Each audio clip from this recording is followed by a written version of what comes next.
Le Calvados, justement, c'est là qu'Elisabeth Borne est candidate pour les élections législatives. Oui, dans la 6e circonscription, la première ministre pourrait s'y rendre en fin de semaine afin de lancer sa campagne. Mais avant, elle a un gouvernement à composer. Sujet urgent au menu de son déjeuner avec Emmanuel Macron hier pendant 3 bonnes heures.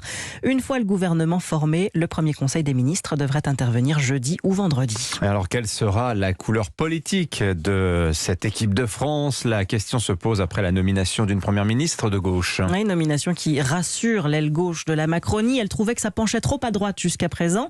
Arthur Delaborde, en choisissant Elisabeth Borne, le président de la République envoie clairement un message aux électeurs de la gauche modérée qui ont voté pour lui au second tour de la présidentielle.